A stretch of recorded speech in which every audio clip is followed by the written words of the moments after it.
U.S. President Donald Trump said on Thursday he told Israel not to repeat its attack on Iranian natural gas infrastructure, as tit-for-tat strikes on energy plants sent energy prices spiraling, sharply escalating the U.S. Israeli war on Iran. Have you talked to Prime Minister Netanyahu about attacking the oil and gas fields? Yeah, I did. I told him don't do that, and he won't do that. Trump's comment came as energy prices jumped on Thursday after Iran responded to an Israeli attack on a major gas field by hitting Qatar's Ras Laffan industrial city, which processes around a fifth of the world's liquefied natural gas. It caused damage that will take years to repair. Trump is politically vulnerable to rising fuel prices among his core voters, and has lashed out at allies who have responded cautiously to his demands that they help secure the Strait of Hormuz, the conduit for around a fifth of the world's oil.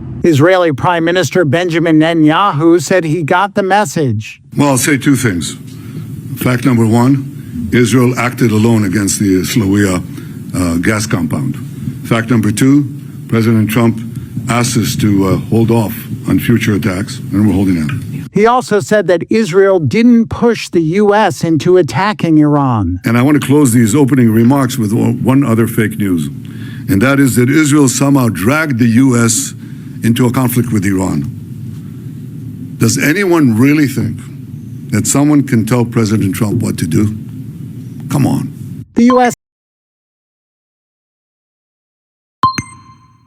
U.S. President Donald Trump said on Thursday he told Israel not to repeat its attack on Iranian natural gas infrastructure, as tit-for-tat strikes on energy plants sent energy prices spiraling, sharply escalating the U.S. Israeli war on Iran. Have you talked to Prime Minister Netanyahu about attacking the oil and gas fields? Yeah, I did. I told him don't do that, and he won't do that. Trump's comment came as energy prices jumped on Thursday after Iran responded to an Israeli attack on a major gas field by hitting Qatar's Ras Laffan industrial city, which processes around a fifth of the world's liquefied natural gas. It caused damage that will take years to repair. Trump is politically vulnerable to rising fuel prices among his core voters, and has lashed out at allies who have responded cautiously to his demands that they help secure the Strait of Hormuz, the conduit for around a fifth of the world's oil.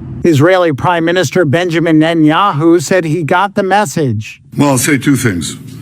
Fact number one, Israel acted alone against the Slawiyah gas compound.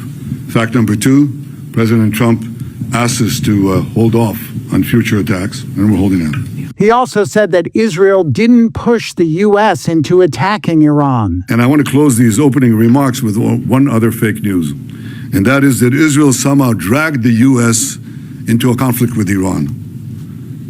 Does anyone really think that someone can tell President Trump what to do? A House committee testimony from Director of National Intelligence Tulsi Gabbard. We can see through the operations that the Israeli government has been focused on disabling the Iranian leadership and taking out several members, obviously beginning with the Ayatollah, the supreme leader, and they continue to focus on that effort. The president has stated that his objectives are to destroy Iran's ballistic missile launching capability, their ballistic missile production capability, and their Navy, the IRGC Navy and mine-laying capability.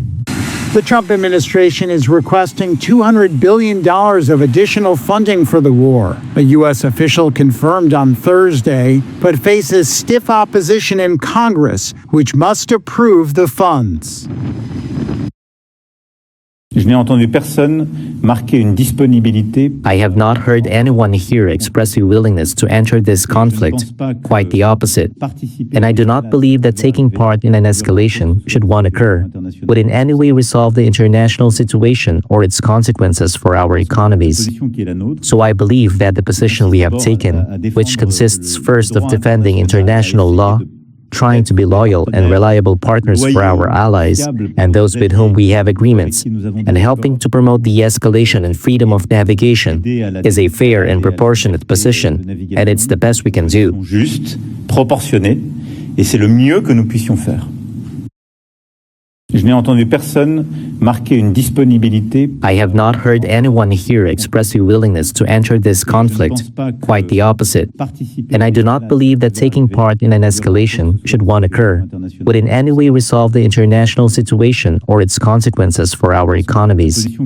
So I believe that the position we have taken, which consists first of defending international law, trying to be loyal and reliable partners for our allies and those with whom we have agreements, and helping to promote de-escalation and freedom of navigation is a fair and proportionate position, and it's the best we can do. Juste, proportionné, et c'est le mieux que nous puissions faire.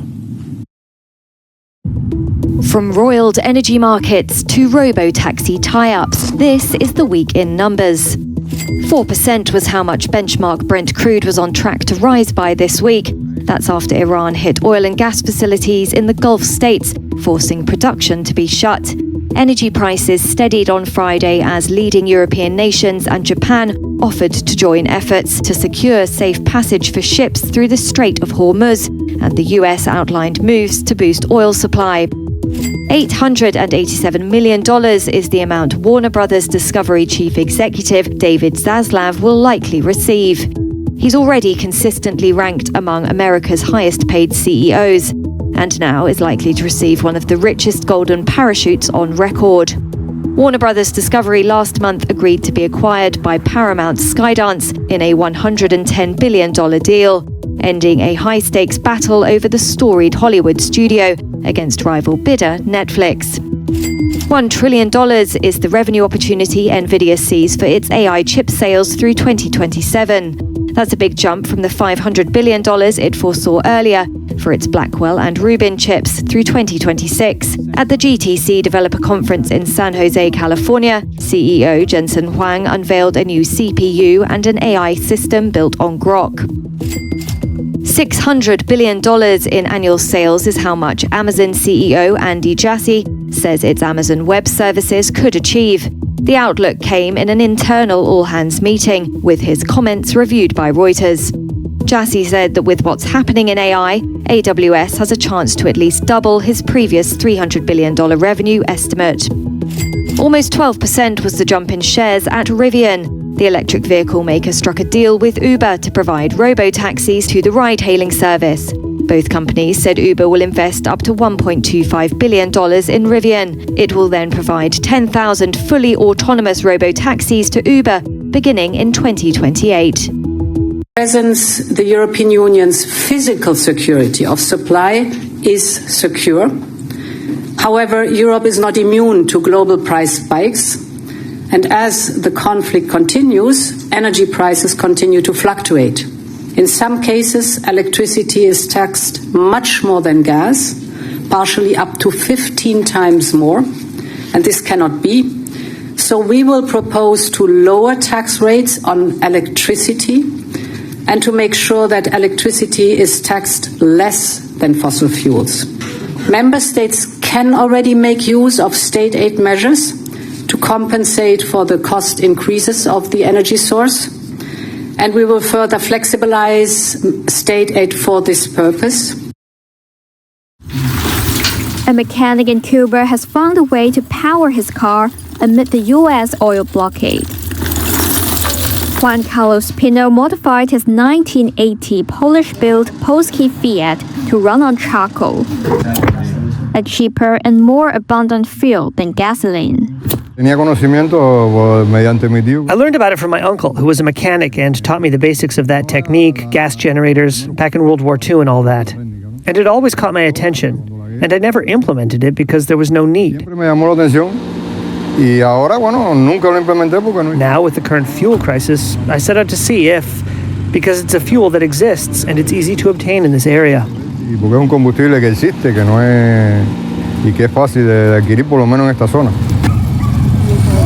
Curious residents gathered around Pino's car as he explained how it works. This resident stopped his motorcycle to get a closer look, saying the invention has left him speechless. In the U.S. besieged economy, scarcity has long been a constant in Cuba. This has grown worse since the U.S. captured Venezuelan President Nicolas Maduro, cutting off Venezuelan oil while threatening tariffs on any other countries that supply Cuba with fuel. Power blackouts are now the norm. Gasoline is strictly rationed. Pino built his device entirely from scrap and repurposed items. The charcoal burns inside a converted propane tank, sealed shut with the lid of a transformer. And a stainless steel milk jug stuffed with old clothes acts as a filter. In one test run, the car completed a 53-mile trip, reaching a top speed for 43 miles per hour. Personally, I'd prefer gasoline because, well, it's more convenient. It's the technology. It makes sense. But it's going to be hard for me to remove the charcoal tank because it's like my own baby. It's very significant. They're actually huge. What happened overnight is that Iran retaliated for the attacks on its gas facilities by striking very big and very expensive assets belonging to Qatar, Saudi Arabia, and also that they are being co-owned with Western companies such as Shell and Exxon in countries in Qatar and Saudi Arabia, in Kuwait and in the UAE. So the damage could be in the tens of billions of dollars. Oil prices immediately jumped by 10% to $119 per barrel, and gas prices in Europe rose by 25%. But it doesn't actually tell the full picture because in the physical market, there's a big shortage at the moment. We're already in the energy shock. I mean, to put it simple, the world has lost around a quarter of oil that it was getting daily before the war started. So when a quarter of something is not available, I mean, inevitably people will be scrambling to buy more and more oil and products for higher prices. So the shock is already very big. European countries scrambled to cushion the impact of soaring oil prices on Thursday after the most economically significant escalation of the U.S. Israeli war on Iran. EU leaders gathering in Brussels were set to try to offset the jump in energy costs. It follows a number of strikes on Gulf energy plants, including the world's largest gas plant in Qatar. State oil giant Qatar Energy reported extensive damage after Iranian missiles hit the Ras Laffan industrial city. It processes about a fifth of the world's liquefied natural gas. The strike was in response to Israel's bombing of Iran's major gas field. Saudi Arabia's backup oil port on the Red Sea was also attacked by Iran. The seemingly precise strikes were a dramatic demonstration of Iran's continuing ability to respond to the U.S. Israeli campaign, and highlights the limits of air defenses to protect one of the Gulf region's most valuable and strategic assets. It also suggested a lack of coordination between the U.S. and Israel almost 3 weeks into the war. Trump said the U.S. had no advance knowledge of Israel's attack on Iran's gas field, and that Qatar, a close partner of Washington and host to the Gulf's biggest U.S. airbase, was not involved. As surging energy prices stoked inflation fears, the likelihood of interest rate hikes increased ahead of Thursday's European Central Bank and Bank of England meetings. Brent futures were up about 7% to more than $114 a barrel by mid-morning, while European gas prices have leapt by over 60% since the war began at the end of February. Saudi Arabia intercepted a ballistic missile launched towards Yanbu. The port city serves as the kingdom's only outlet for crude exports since Iran, in effect, closed the Strait of Hormuz. Ground crews at a private airport checked gauges before refueling an aircraft in Johannesburg, South Africa. Airlines here are now adding fuel surcharges as the conflict in the Middle East disrupts oil transit. South Africa's fuel supplies are vulnerable as most imported petrol and diesel comes from Oman, the UAE, Bahrain, and Saudi Arabia. It's going to have a major impact on the business. Yanni de Klerk is the director of flight operations for South Africa's National Airways Corporation. He said volatility in pricing right now meant fuel costs could change between takeoff and landing. You know, you fly to airports all over Southern Africa, West Africa, East Africa, and you bargain on certain pricing when you get there, but by the time you get there, the pricing's changed, and that's the big challenge at the moment. We do believe that that will change. We do believe that if the war continues in the Middle East, the availability is going to become a problem. The choke point sits far to the north, the Strait of Hormuz, where the conflict has effectively halted tanker movements, forcing refiners and airlines to draw down inventories and seek longer, risk-laden routes. Industry officials and analysts say the disruption ranks among the most severe energy shocks in decades. They say spare capacity elsewhere is insufficient to fully offset the shortfall. The aviation sector is particularly exposed because jet fuel supply chains are thin and easily strained. In Mogadishu, a Jet A1 truck rolled into a depot as workers carried out quality checks near storage tanks. Dahir Makau is with Haas Petroleum in Somalia. We have no issue with the storage facility. The capacity is good with our market. But the main problem is the supply route. Since we are getting the import from the Gulf region, especially we and Oman, as I've said, that's actually where the worry is coming from. The problem is the supply, not the storage. Stay under the cloud of war in the Middle East and soaring oil prices. They're pushing back against the EU's green agenda and what the industry says are cumbersome rules surrounding sustainable jet fuel.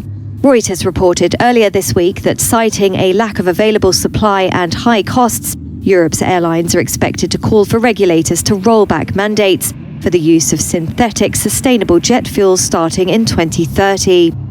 Air France, KLM, Ryanair, Lufthansa, EasyJet and British Airways owner IAG have for years lamented the issue. They see the rules as a burden on Europe's airlines, allowing Asian and Middle Eastern carriers a cost advantage. The green jet fuel industry and environmental groups insist the shift is necessary to reduce the sector's reliance on oil. While sustainability is in focus, the Iran war and oil prices above $100 a barrel will likely be front and center. The Middle East conflict, now well into its third week, has thrown aviation into turmoil. Flights have been cancelled or rerouted thousands of miles, and most airspace over the Gulf is still closed amid fears of missile and drone attacks.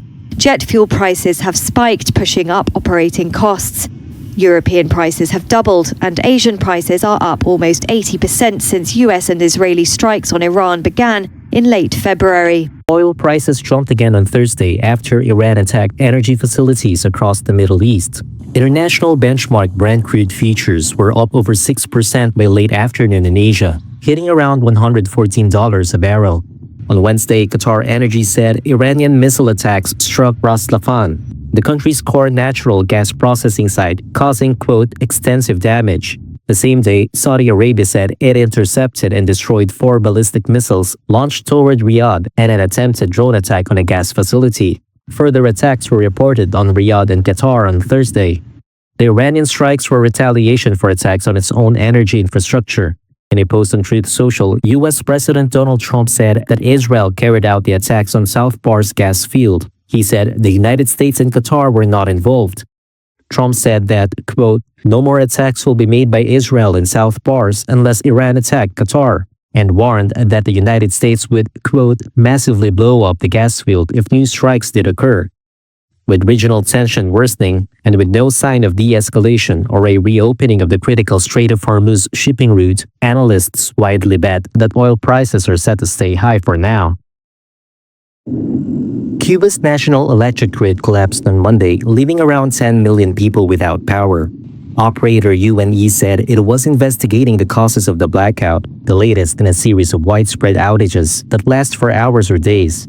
Officials ruled out a major power plant failure, but they had still not pinpointed the root cause of the collapse, suggesting a problem with transmission. Cuba's Director General of Electricity, Lázaro Guerra, said they had begun restoring power across the country.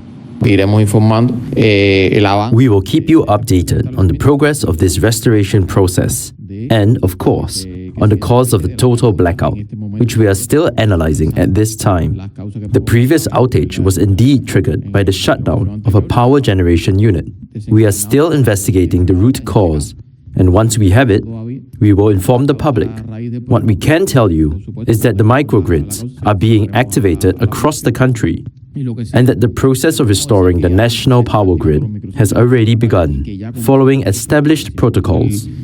Del sistema eléctrico nacional con los protocolos que están establecidos. The United States has ratcheted up pressure on Cuba this year. U.S. President Donald Trump cut off Venezuelan oil shipments and threatened to slap tariffs on any country that sells oil to the Caribbean island. According to LSEG ship tracking data, Havana has received only 2 small vessels carrying oil imports this year. Cuba said Friday it had entered into talks with the United States in the hope of defusing the crisis. Trump has said in recent weeks that Cuba is on the verge of collapse and is eager to make a deal with the U.S. Prices for benchmark Brent crude fell nearly 3% Monday afternoon to near $100 a barrel. This comes in part after U.S. President Donald Trump repeated his call for help to unblock the Strait of Hormuz after some vessels sailed through it. We strongly encourage other nations whose economies depend on the Strait far more than ours. You know, we get less than 1% of our oil from the Strait, and some countries get much more. Japan gets 95%, China gets 90%, many of the Europeans get quite a bit. South Korea gets 35%. So we want them to come and help us with the Strait. Prices also eased on talk of possible additional releases from emergency reserves as part of global efforts to reduce the impact on consumers during the Iran war. On Friday, Brent closed at its highest price since August 2022, and U.S. crude at its highest level since July 2022. Putting both up more than 40% since the U.S. and Israel attacked Iran on February 28th. Earlier Monday, U.S. Treasury Secretary Scott Bessent said the United States is fine with some Iranian, Indian, and Chinese ships going through the Strait of Hormuz for now, adding that any action to mitigate higher prices would depend on how long the war lasts. Analysts at the Eurasia Group consultancy said in a note that the Hormuz closure makes $100 oil the baseline, not the risk case, and that prices will stay high even if supply improves in April. Meanwhile, several U.S. allies said they had no immediate plans to send ships to unblock the strait, despite Trump's request for military support. They are asking other countries to come and help them, so that the Strait of Hormuz remains open, which, of course, from our perspective, it is open. It is only closed to our enemies, to those who carried out unjust aggression against our country and to their allies. We have not sent any message. We are not asking for a ceasefire. But this war must come to an end in a way that it will not be repeated again. Numerous countries have told me they're on the way. Some are very enthusiastic about it, and some aren't. Some are countries that we've helped for many, many years. We've protected them from horrible outside sources, and they weren't that enthusiastic. And the level of enthusiasm matters to me. We have some countries where we have 45,000 soldiers, great soldiers, protecting them from harm's way. And we have done a great job. And when we want to know, do you have any minesweepers? Well, would rather not get involved, sir. I said, for 40 years we're protecting you, and you don't want to get involved in something that is very minor. And I've always felt that was a weakness of NATO. We were going to protect them, but I always said, when in need, they won't protect us. Now, this isn't need. Need would be one of the big boys. But I will say that we built the greatest military in the world, and we protect people. And if we need their mine boats, or if we need anything, any piece of apparatus that they may have because of a situation that they have, they should be jumping to help us, because we've helped them for years stay out of wars. Yep.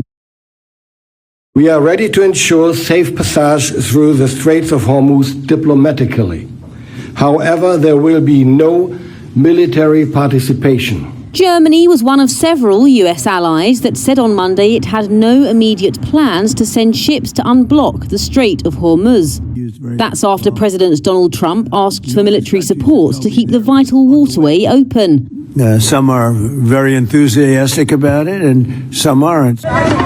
Trump's request follows Iran's response to US Israeli attacks.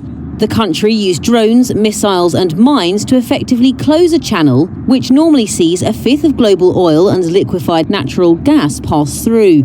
Germany, Spain and Italy were among allies that ruled out participating in any mission in the Gulf, at least for now. They cited a desire to avoid escalating conflict or taking action that could imply they were joining it. Berlin's Defense Minister Boris Pistorius said, quote, "This is not our war." What does the world expect? What does Donald Trump expect from, let's say, a handful or two handfuls of European frigates in the Strait of Hormuz that the powerful American Navy cannot accomplish there alone? Other countries like Britain and Denmark said they would consider ways they might help, but also emphasized a need to de-escalate and avoid getting dragged into the war. Meanwhile, Iran's Foreign Minister Abbas Araghchi said on Monday that the Strait of Hormuz is not closed to everyone, quote, "only to our enemies."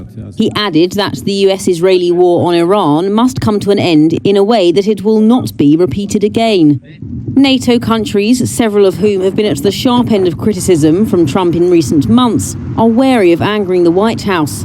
Some signalled willingness to help find a solution, even if plans remain vague for now. Trump said that the NATO alliance faced a, quote, "very bad future" if its members failed to help. Something he didn't really want to do. US oil companies could be in line for a $60 billion windfall if oil stays above $100. This is Sectors Up Close, and we're talking energy. Oil is holding above $100 a barrel this Monday as the Strait of Hormuz remains closed, and Gulf oil producers are being forced to shut down oil fields for lack of storage. Modelling from investment bank Jefferies suggests US oil companies could be in line to see a boost of more than $60 billion if prices stay at this level for most of the year. But the picture is complicated for giants Exxon and Chevron, who have substantial operations in the Gulf. Money has been flowing into energy firms since the start of the crisis, though. The sector is now up more than 28% for the year. Peter Anderson is founder of Anderson Capital Management. Peter, last week President Trump said that US producers will make a lot of money from prices at this level. Is he right? Well, temporarily, absolutely, because as we have seen, oil prices have spiked dramatically from this conflict. And of course, there is a historical precedence because we've seen in the past any historical situations where there have been conflicts like this, most notably the Ukrainian war, we do see this pattern. However, on the long-term aspect of this, we normally see oil prices subside. Are international oil companies winners here then? Because they do, of course, own considerable assets in the Gulf. For now, yes. As we're seeing oil spike like that, absolutely. And the other interesting thing about this is I think most people are not aware that even the countries that have oil dependency, they still are subject to the world price of oil. So that does help, for instance, in the United States, even though we are totally independent from oil production, we still are at the mercy of the global price. So as the price increases now, we certainly would have a benefit. Any company that has exposure to drilling oil, for instance, will enjoy that higher oil price, yes. Do you think this would be a time then to buy into the giants like Exxon and Chevron, or do you think that the boom will be too short-lived? Purely speculative at this point. I would say to investors that are thinking of speculating in oil, that's what it is, because the price of oil is going to change by the minute as this news is breaking. And as we all know, the news is developing by the minute. So until we reach some kind of equilibrium or there's discussion about a peace deal, I think you should expect continued outrageous volatility in oil prices. So it's only for the strong-hearted that want to purely gamble. Trading arms of energy companies benefit from volatility, though, don't they? Oh, they absolutely do. And we're seeing that now. As you mentioned earlier, Exxon,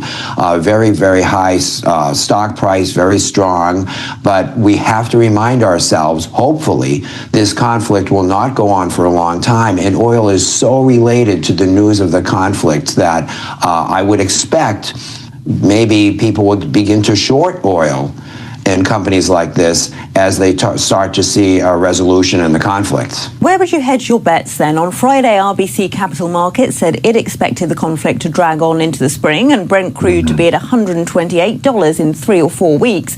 Where would you be betting? Well, I would tell you this. I'm not a betting person. I'm a long-term investor. But if you're asking that question, I would say that when oil spikes at around 125, historically, that does seem to be